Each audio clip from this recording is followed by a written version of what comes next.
이 예배 참여한 여러분에게 하나님의 은혜와 평강이 넘치기를 기원합니다. 다 같이 윌리엄 워즈워즈의 아름다운 시를 함께 같이 낭독하고 그 다음 얘기를 해보겠습니다. 잠시 설명하면 그렇습니다. 제목은 무지개이고 윌리엄 워즈워즈는 영국의 낭만파, 로맨틱파 시인입니다. 18세기와 19세기에 활동을 했었습니다. 저기에는 우리가 잘 아는 멋진 표현도 있습니다. 다 같이 시인이 되어서 천천히 한번 읽어보겠습니다. 저 하늘의 무지개를 바라보면 내 가슴은 두근거리네. 나 어려서도 그러했고 어른이 된 지금도 그러하고 나 늙어서도 그러할지어다. 그렇지 않을진대 나의 목숨 거두소서. 어린이는 어른의 아버지 바라건대 내 생애의 하루하루가 자연을 경외하는 마음으로 이어지기를. 다시 한번 눈으로 한번 보죠.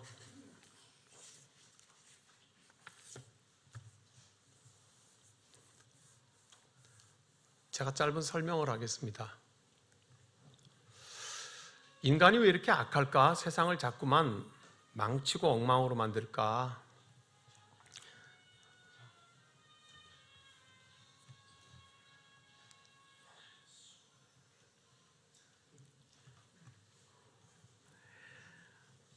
사람이 자꾸만 나빠지고 세상을 더 망치는 것은 사람이 깨우치지 못해서다.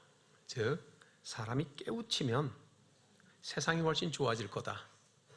이게 17세기에 영국에서 시작한 계몽주의입니다. 인간은 계몽되어야 한다였습니다.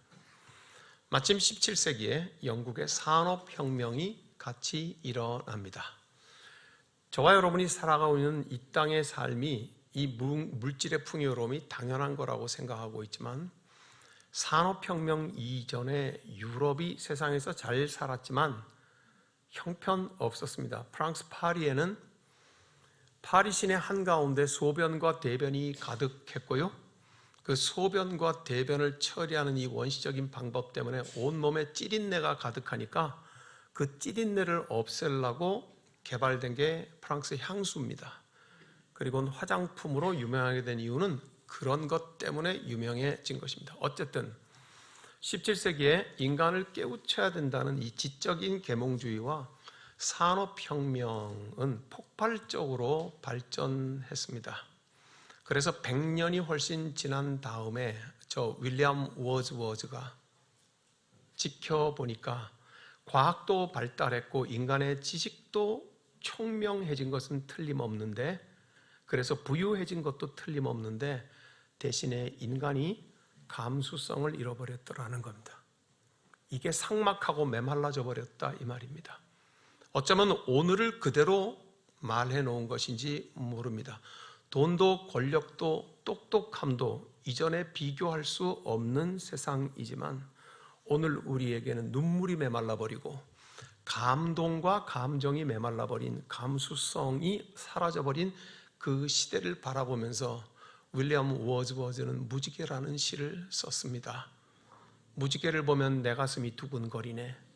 나 어려서도 두근거렸고 어른이 된 지금도 두근거리네.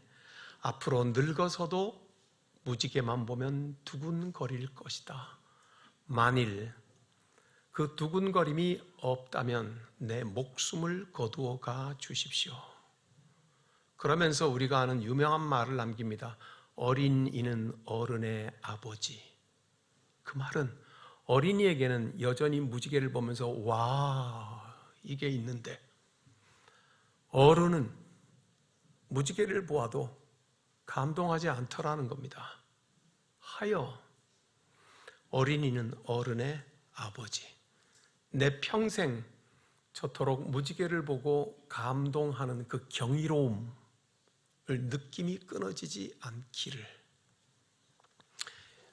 이제 저를 보시죠.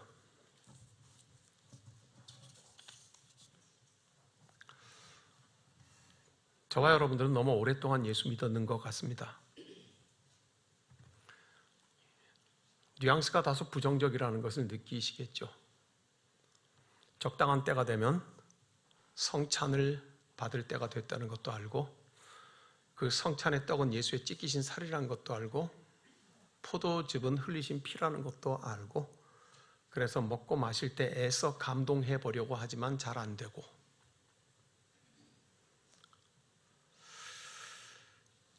오랫동안 성찬에 관한 지식에 둘러싸여 와서 저와 여러분들은 깨쳤습니다. 저와 여러분들의 지적인 신앙은 이전에 비할 수 없이 총명해졌습니다. 그렇지만 동시에 사라져버린 것도 있는데, 우리 속에 그 부활의 기쁨과 감격과 경이로움, 어떻게 한 끼의 식사에 불과한 떡과 포도잔을 마시면서 예수께서는 이것을 당신의 찢으신 살과 당신의 흘리신 피로 상징하게 하는 경이로운 성찬으로 제정을 하시고 만드셨을까?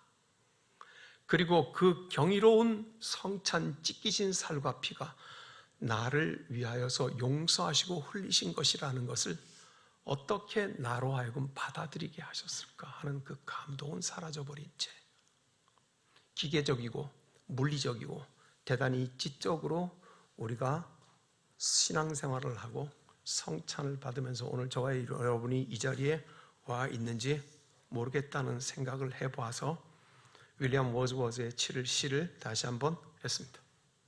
오늘 우리가 읽은 본문이 바로 그와 같은 것인데, 예수께서 성찬을 세우시고 그리고 제자들에게 이렇게 말씀하십니다. 너희가 나를 다 버릴 것이다. 베드로가 나는 그렇게 하지 않겠습니다. 그랬더니 예수께서 아니다. 너희가 말씀대로 나를 버릴 거다. 베드로가 함께 같이 말했습니다. 내가 목숨을 걸더라도 당신을 떠나지 않을 겁니다. 그랬더니 이렇게 제자들이 말을 했습니다. 31절을 다 같이 한번 읽어보겠습니다.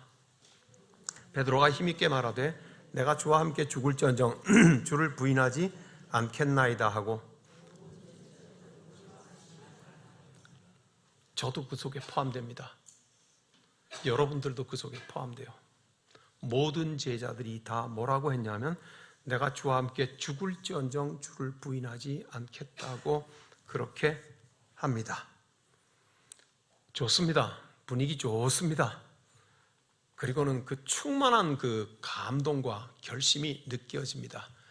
그래서 이것은 건너뛰어서 마가복음 마지막인 16장 15절과 연결되면 너무도 자연스럽습니다. 함께 찾아보겠습니다. 마가복음 16장 15절부터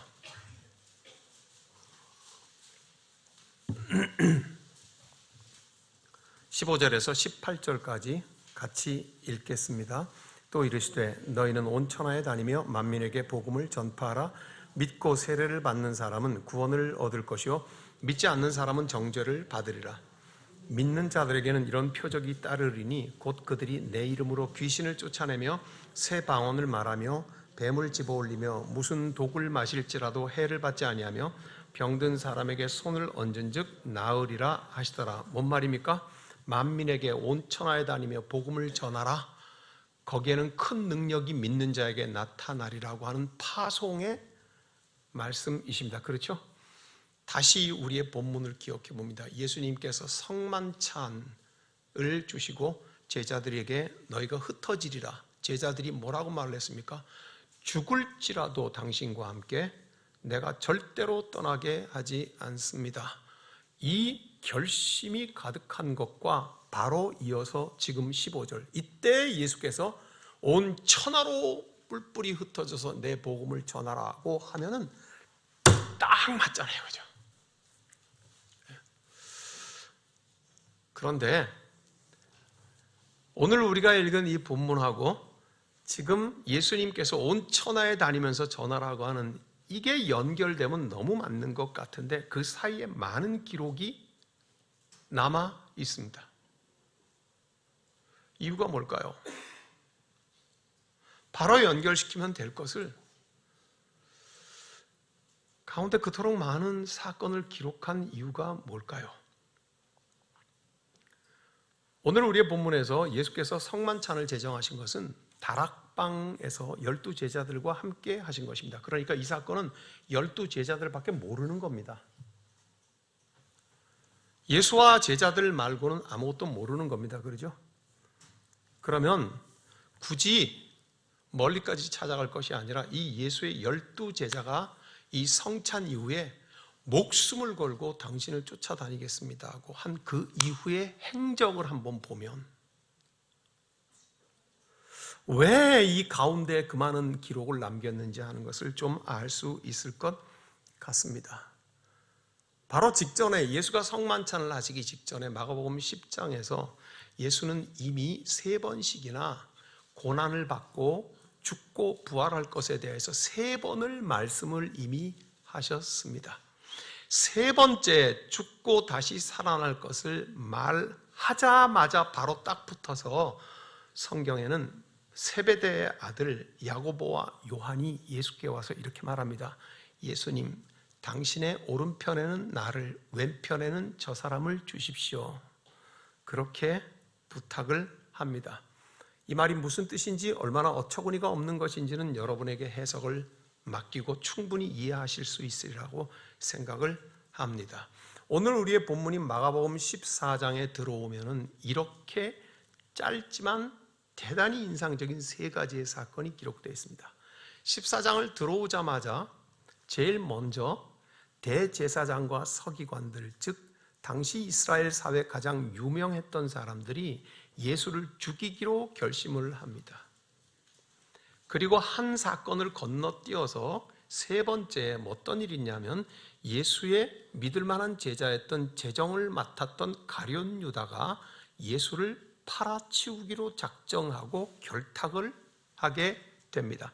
그리고 그 사이에 무슨 사건이 들어온지 혹시 기억하십니까? 무명, 이름을 알 수 없는 한 젊은 여인이 굉장히 비싼 향유를 예수의 머리에 붓는 사건이 나옵니다. 그때 가룟 유다가 이렇게 말합니다. 이 비싼 것을 팔아서 많은 사람들에게 빵을 사주면 배불리 먹을 수 있었을 텐데 허비한다, 이렇게 말합니다. 예수님은 뭐라고 말씀하십니까? 그만두어라. 그 여인은 지금 나의 장례를 준비하는 거다. 십자가 사건을 준비하는 것이다. 그렇게 말하고 이렇게 말씀하십니다. 앞으로 복음이 전해지는 곳마다 이 여인이 했던 말을 전하게 될 것이다. 그렇게 말합니다. 자, 보세요. 제일 첫 번째는 대제사장과 바리새인들, 그 사회의 가장 유명한 사람들이 예수를 죽이기로 작정합니다. 그리고 예수 공동체 안에서 가장 유명했던 사람 가룟 유다도 예수를 죽이기로 작정합니다. 그런데 그 가운데 무명, 이름을 밝히지 않는 그 여인은 오히려 예수의 십자가의 죽음을 향유를 부으면서 준비합니다. 이게 하나님 나라예요. 유명한 자들이 예수를, 하나님의 아들을 죽이기로 작정할 때 무명한 자는 바로 예수의 장례식에 자기를 헌신하고 있습니다. 지금 우리가 집중하고 있는 것은 예수의 제자들입니다. 왜냐하면 다락방에서 예수와 함께 성만찬을 받았던 건 12제자밖에 없으니까요. 조금 아까 말씀드린 사건 중에서도 예수의 제자가 어떤 모습을 취하고 있는가를 한번 보십시다. 그렇게 죽이기로 작정하고 무명한 사람은 예수의 죽음에 자기를 헌신하는 그 기록이 끝나자마자 18절까지 그 기록이 되어 있거든요. 19절에서는 이렇게 되어 있습니다. 한번 찾아보겠습니다. 14장 18절, 19절. 예수님께서 성만찬을 하시면서 너희 중에 한 사람이 나를 팔 거다, 그렇게 말씀하십니다. 그랬더니 제자들이 이렇게 말합니다. 19절 시작. 그들이 근심하며 하나씩 하나씩 나는 아니지요 하고 말하기 시작합니다. 예수와 함께 밥을 먹는 자리에서 너희 중 하나가 나를 팔 것이라고 말을 하니까 제자들이 전부 다 하나씩 선생님 나는 아니죠, 그렇게 말을 합니다. 그 얼굴 중에 누가 있었겠습니까? 가룟 유다요. 가룟 유다가 그렇게 하고 있었습니다. 선생님 나는 아니죠.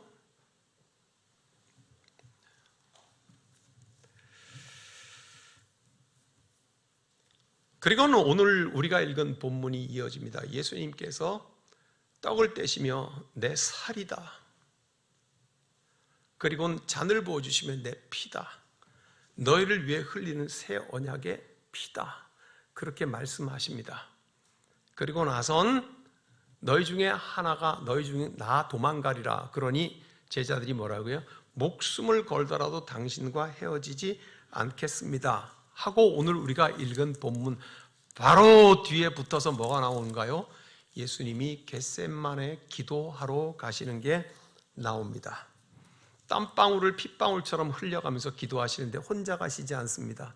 제자들을 데리고 가십니다. 베드로, 야고보, 요한 데려가서 내 마음이 근심하여 죽게 되었으니 너희도 깨어있어 나와 함께 기도해달라고 요청하시고 자기 기도의 자리로 갔다가 오셨더니 다 자고 있습니다. 이렇게 반복을 해도 제자들은 잡니다. 마음은 원이로되 육신이 약하도다고 하는 예수의 말을 들으면서 있습니다. 조금 아까 제자들이 뭐라고 했습니까? 우리가 읽은 본문에서 목숨을 걸더라도 예수여 당신과 함께 하겠습니다 했던 사람들입니다. 바로 이어서 겟세마네 동산에 가서 육체로는 예수와 한 장소에 있었지만 영적 상태는 결코 예수와 함께 있지 않았습니다. 그리고 나서는 그 다음에 이어지는 본문이 드디어 가룟 유다가 자기 정체를 드러내고 로마 병정들을 데리고 와서 예수를 붙잡아가는 장면입니다. 그 붙잡아가는 장면의 끝부분에 이런 모습이 있습니다. 마가복음 14장 51, 52절을 다 같이 함께 읽겠습니다. 한 청년이 벗은 몸에 배 혼니부를 두르고 예수를 따라가다가 무리에게 잡히매 배 혼니부를 버리고 벗은 몸으로 도망하니라. 누구겠습니까? 예수의 11 제자 중에 하나였을 것이 틀림없습니다. 다만 마가는 그 사람에게 모욕을 주지 않으려고 그가 누구였는지 이름을 기록하지 않았다고 생각됩니다. 지금 우리는 제자들이 어떤 행동으로 예수를 따라가고 있는가 하는 걸 살펴보고 있습니다. 그렇게 배 혼니부를 벗어 도망치고 난 이후에 예수는 공유의 앞에 잡혀서 종교 재판을 받습니다. 잘 아시죠? 이 종교 재판을 받는 밤에 드디어 예수께서 말씀하신 대로 베드로는 나는 예수를 알지 못한다고 3번 부인합니다. 그 3번 부인하는 것의 강도가 점점 강해져서 마지막엔 뭐라고요? 저주하며 나는 예수를 알지 못한다고 그렇게 부인하고 닭이 울어버립니다. 사랑하는 여러분, 이 베드로의 3번의 부인 사건 이후 이 기록부터는 예수 그리스도 십자가의 골고다 언덕의 현장과 예수가 고난받고 죽으시고 그리고 예수의 장례식의 현장까지 예수가 다시 부활하시는 그 며칠까지 제자들의 흔적은 완전히 사라집니다. 마가복음에서는 제자들의 기록이 베드로의 3번 부인 이후에는 완전히 제자들의 이름이 다 사라져버려서 마치 진공 상태처럼 되어버리고 맙니다. 우리가 읽었던 본문의 뒷부분에 뭐라고 했습니까? 예수여 죽을지라도 당신과 같이 가겠습니다고 했던 그 사람들입니다. 그리고 여기까지 와서 그 이후로 베드로의 3번 부인 이후로는 마가복음은 제자들의 기록이 전혀 등장하지 않습니다. 이 진공 상태와 같은 속에서 이때부터 놀랍게도 제자들 대신에 등장하는 사람들이 있습니다. 전혀 관계없는 사람, 전혀 상관없던 사람, 이런 사람들이 제자들을 대신해서 등장하기 시작합니다. 마가복음 15장 21절을 함께 읽겠습니다. 마가복음 15장 21절 시작. 마침 알렉산더와 루포의 아버지인 구레네 사람 시몬이 시골로부터 와서 지나가는데 그들이 그를 억지로 같이 가게 하여 예수의 십자가를 지우고 누굽니까? 예수가 십자가를 지고 가는 그 길에 지쳐서 쓰러지니까 구레네 사람 시몬이 옆에 있었고 강제로 차출당해서 강제로 십자가를 지고 가게 합니다. 우리는 이 점에서 생각해 봅니다. 만일 자기의 스승이 쓰러지면 누가 대신 그 십자가를 지고 가는 게 옳겠습니까? 저와 여러분이 져야 되는 게 옳지 않겠습니까? 저와 여러분은 흔적도 없습니다. 전혀 알지 못했던 사람, 쿠레네 사람 시몬이 주 예수의 십자가를 대신 지고 갑니다. 그리고 15장 40절 41절 같이 읽겠습니다. 멀리서 바라보는 여자들도 있었는데 그 중에 막달라 마리아와 또 작은 야고보와 요새의 어머니 마리아와 또 살로메가 있었으니 이들은 예수께서 갈릴리에 계실 때에 따르며 섬기던 자들이요 함께 예루살렘에 올라온 여자들도 많이 있었더라. 오병이어를 가지고서 몇 명이 먹었습니까? 예? 5,000명이 먹었죠. 그 5,000명은 누구의 숫자였습니까? 남자들의 숫자였습니다. 왜냐하면 당시에는 여자들은 숫자에도 들어가지 않았던 사회적인 약자들이었습니다. 구약 성경에도 전쟁에 나갈 만한 사람의 숫자를 세는데 다 그 숫자는 젊은 남성들 숫자였습니다. 예수의 11제자는 남자였습니까? 여자였습니까? 젊었습니까? 늙었습니까? 아무도 예수의 죽음의 현장에는 남자는 등장하지 않습니다. 예수 공동체에서. 그리고 숫자에도 포함되지 않는 여성들만 그 자리를 대신 채우고 있습니다. 43절을 한번 보겠습니다. 예수는 운명하십니다. 43절 같이 읽습니다. 아리마대 사람 요셉이 와서 당돌이 빌라도에게 들어가 예수의 시체를 달라 하니 이 사람은 존경받는 공회원이요 하나님의 나라를 기다리는 자라. 예수를 십자가에 못 박아 죽이기로 종교 재판을 했던 곳이 어디입니까?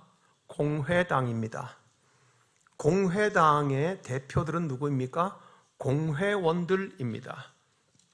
예수를 십자가에 못 박아 죽이자고 종교 재판을 결정했던 원수 그룹 속에 있던 그 사람, 그가 예수의 장례식을 위하여서 시신을 내어달라고 요청합니다. 내 스승 예수 그리스도께서 돌아가셨습니다. 그렇다면 그 피로 범벅이 된 그분의 시신은 누가 수습해서 장례 지내야 되겠습니까? 아무도 없었습니다. 이 사람이 누굽니까? 성경은 그 사람의 이름을 기록을 해 놓았지만 전혀 상상조차 할 수 없는 곳에 하나님께서는 그 사람을 준비해 놓으셔서 그 사람으로 예수 그리스도의 장례를 지내게 하십니다. 사랑하는 여러분, 여기까지 말씀을 추적하면서 오다가 저는 마음속에 밀려드는 강한 확신이 있었습니다. 이게 하나님 나라다. 어린아이와 같은 자, 약한 자, 가난한 자, 무명한 자, 예수께서 그토록 사랑하셔서 만나시고 밥 먹던 자, 그들에게 자유를 선언하셨던 자, 누구든지 이 어린아이와 같이 되지 않고는 하나님 나라에 들어갈 수 없다. 누구든지 이 어린 하나 아이를 영접한 자는 나를 영접한 것이라고 하셨던 그 말씀이 이루는 하나님 나라가 무엇인지를 알 수 있었어요. 예수의 12 제자 없이는 되는 일이 없는 줄로 생각했었습니다. 한 사람 가룟 유다 없이 11명의 남아있는 제자들은 목숨을 다해서 예수를 끝까지 쫓아가겠다고 결의를 했었습니다. 그들이 끝까지 십자가의 길을 따라가며 예수 넘어질 때 십자가를 대신 지고 가고 예수 목마를 때에 자신의 정체를 서슴없이 드러내며 물을 마시워 주며 예수 십자가의 피투성이가 되어서 돌아가셨을 때에 나 예수의 장례를 지내겠노라고 내가 베드로라고 그렇게 나설 줄 알았습니다. 아무도 따라가지 않았습니다. 이름도 없는 사람, 성경이 기록해 놓지 않았으면 영영이 모를 뻔한 그 사람들이 그 제자들의 공백의 자리를 대신 채우고 있었습니다. 이것이 하나님 나라. 저는 이 소름 돋는 하나님 나라를 보면서 우리 하나님께서 이루시는 나라는 이와 같은 사람들을 통하여서, 이와 같은 행위들을 통하여서, 이와 같은 결심들을 통하여서 이루신다는 것을 보면서 나 자신을 돌아봤습니다. 십자수 공동체 교회 황재우 너 없어도 주님의 교회는 튼튼할 거야. 여러분 생각은 어떻습니까? 우리가 그토록 간절히 바라고 있던 그 나라는 내가 없으면 이루어지지 않는 그런 하나님 나라는 가짜입니다. 그대와 나와 당신, 우리 몇 사람이 없으면 이루어지지 않는 하나님 나라는 그거는 모조품입니다. 우리 주 예수 그리스도 십자가에 달리시는 그 길에 제자들은 모두가 다 손절하고 발을 끊었을 때에 어디선가 하나님의 사람들이 준비되어 있었다고 하는 것을 오늘 예수의 십자가 사건을 제자들을 추적하다가 발견하게 됩니다. 마가복음 16장은 마지막 장이면서 부활이 일어나는 장입니다. 제자들의 행적을 우리는 찾아가고 있습니다. 11절을 한번 다 같이 읽어보겠습니다. 마가복음 16장 11절 시작. 그들은 예수께서 살아나셨다는 것과 마리아에게 보이셨다는 것을, 제자들을 우리는 따라가고 있습니다. 그들은 이 여인들이 예수 살아나셨다는 것을 봤다고 했는데도 믿지 않았습니다. 그리고 바로 이어서 누가복음에서는 엠마오로 도망가는 두 제자에게 예수가 나타나시는 것을 보이시죠? 이제 12절 13절을 같이 읽겠습니다.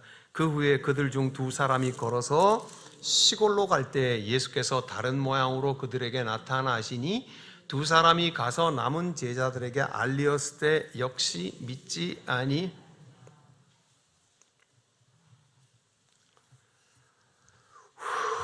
이제 제자들의 행적을 쫓는 거 그만하고 부활하신 예수님께서 그들에게 뭐라고 하시는지 14절을 같이 읽겠습니다. 그 후에 11 제자가 음식 먹을 때 예수께서 그들에게 나타나사 그들의 믿음 없는 것과 마음이 완악한 것을 꾸짖으시니 이는 자기가 살아난 것을 본 자들의 말을 믿지 아니함일러라.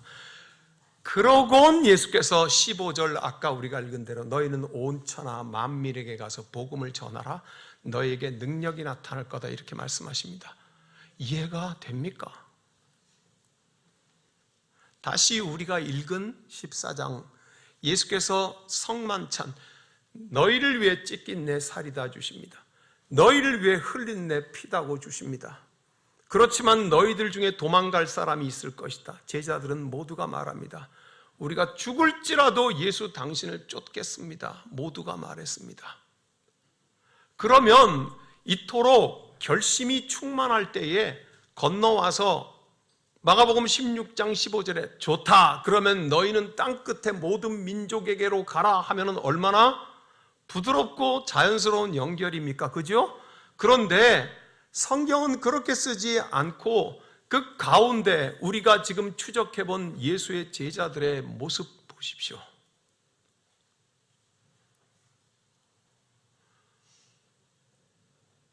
그런 제자들에게 예수께서 너희를 위해 찢은 내 살이다, 너희를 위하여서 흘린 내 피다 하고 성찬을 주신 것 이해가 됩니까? 도대체 그 성찬은 무슨 뜻입니까? 용서 말고는 다른 뜻이 있습니까? 저는 발견할 수 없는데 여러분들은 혹 발견할 수 있을지 모르겠습니다. 용서의 살과 피, 용서의 성찬. 그래서 그 용서 때문에 죽어 마땅한 자에게 다시 왜 살아야 되는지 하는 소망이 확실하게 알게 하시는 그분.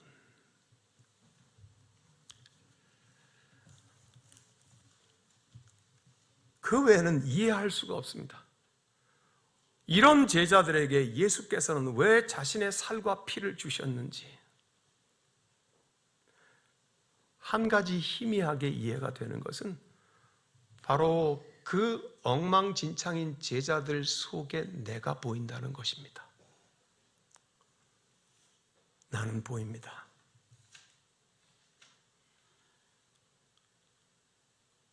하연아는 당신 그분께 용서를 구하지 않을 수가 없습니다. 그 용서의 살과 피를 받지 않을 수가 없습니다. 우리 주님께서 주시는 그 용서의 십자가 앞에 엎드려 무릎을 꿇지 않을 수가 없습니다.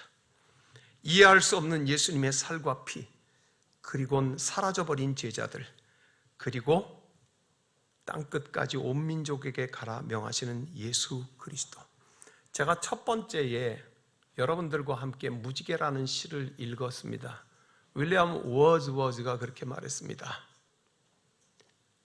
무지개를 보고 어릴 때 나는 가슴이 두근거렸네. 어른이 된 지금도 두근거리네. 늙어서도 나는 두근거릴지어다.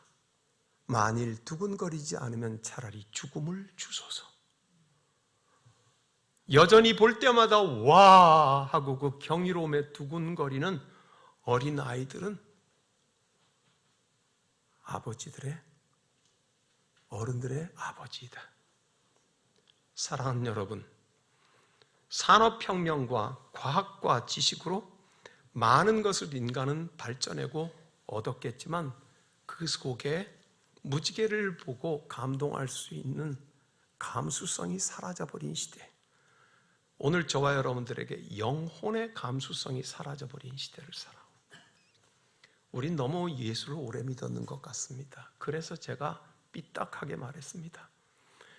우리는 기계적이고 물리적이고 지적으로 때가 되면 성찬을 받고 이 떡과 잔은 예수의 살과 피를 상징하는 것이라고 그렇게 무덤덤이 지나가는지 모르겠습니다. 우리에게는 언제부턴가 영적 감수성이 사라져 버렸습니다. 이해할 수 없는, 용서할 수 없는 이 제자들의 행적을 보시면서, 아니 아시면서 그들에게 너희를 위해 찢은 내 살이다, 너희를 위해 흘린 내 피다, 그리고는 나는 너희를 신뢰한다, 다시 살아나 모든 민족 땅끝으로 가라. 우리가 이것을 어떻게 이해할 수 있을까요? 우리가 어떻게 지적으로 설명해낼 수 있을까요? 우리가 어떻게 재물로 이것을 조작해낼 수 있고 권력으로 이것을 옥박질러 낼 수 있을까요? 불가능할 것입니다. 우리에게는 영적 감수성이 필요합니다. 인생 살면서 언제든지 무지개를 보면서 와 하는 그 경이로움을 빼앗겨버리지 않고 싶어하는 윌리엄 워즈워즈처럼 오늘 이 시대를 살아가는 그리스도인들이여, 우리가 누구이고 직분이 무엇이든지 간에 우리 주 예수 그리스도 찢으신 살과 피의 영적인 감수성, 그 경이로움과 그 놀라움을 잃어버리지 않는 저와 여러분이 되기를 원합니다. 기도하겠습니다. 주님, 은총 감사합니다. 귀를 열어주시고 눈을 열어주시니 감사합니다. 용서의 살과 피를 보여주시고 만지게 하시니 감사합니다. 주님, 우리로 하여금 주 은혜를 알게 하소서. 주님, 주 은혜 가운데 거할 수 있는 복 중에 복을 내려 주소서. 영적 감수성을 잃어버리지 아니하고 살아가게 허락해 주소서. 주님, 예수님 이름으로 기도드립니다. 아멘.